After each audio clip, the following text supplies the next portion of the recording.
আজ আমি এমন ৩টা হরর মুভির কথা বলবো যেগুলো এই বছর সবচেয়ে বেশি আন্ডাররেটেড ছিল। কিন্তু মজার ব্যাপার হলো অডিয়েন্স রিভিউ ছিল একদম তাগড়া। আর এই মুভিগুলো ভালো পরিমাণেও ইনকাম করেছে। প্রথমটা হচ্ছে গুড বয়। এই মুভিটা একটা কুকুর আছে যে তার মালিকের সাথে একটা নতুন বাড়িতে শিফট হয়। সেখানে গিয়ে সে একটা সুপার ন্যাচারাল অ্যান্টিটি অনুভব করে, কিন্তু সে সশরীরে শক্তিটা কুকুর তার মালিক টেডকে মারার চেষ্টা করে। এখন এই কুকুরটা কিভাবে তার মালিককে বাঁচায় সেটাই পুরো মুভির গল্প। সেকেন্ড হচ্ছে ফাইভ নাইট অ্যাট ফ্রেডিস 2। এটি প্রথম মুভি ফাইভ নাইট অ্যাট ফ্রেডিসের সেকেন্ড পার্ট, যেটা 2025-এ আসছিল। প্রথম সিনেমার 1 বছর পরের কাহিনী এখানে দেখানো হয়েছে। মাইক আর ভ্যানেসা অ্যাবিকে ওই হন্টেড পিজারিয়ার ভয়ঙ্কর অতীত থেকে বাঁচানোর চেষ্টা করে, কিন্তু অ্যাবি তার অ্যানিমেটেড বন্ধুদের সাথে আবার দেখা করতে চায়।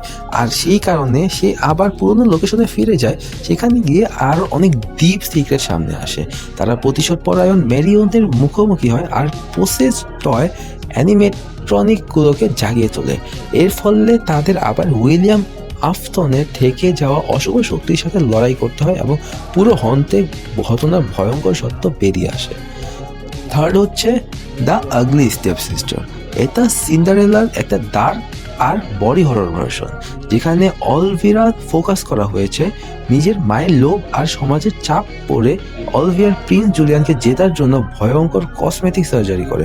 ওজন কমানোর জন্য টেপওয়ার্ম নেয় আর স্লিপার ফিট করানোর জন্য নিজের পায়ের আঙ্গুল পর্যন্ত কেটে ফেলে।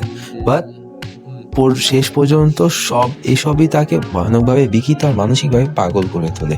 এই মুভিটা আসলে বিউটি স্ট্যান্ডার্ডের ওপর একটা ট্র্যাজিক আঘাত, যেখানে কুৎসিত বোনের পারফেক্ট হওয়ার নেশাই তাকে শেষ করে দেয় আর তার সুন্দর সৎ বোন অ্যাগনেস নিজের মতো করে স্বাধীন জীবন পেয়ে যায়।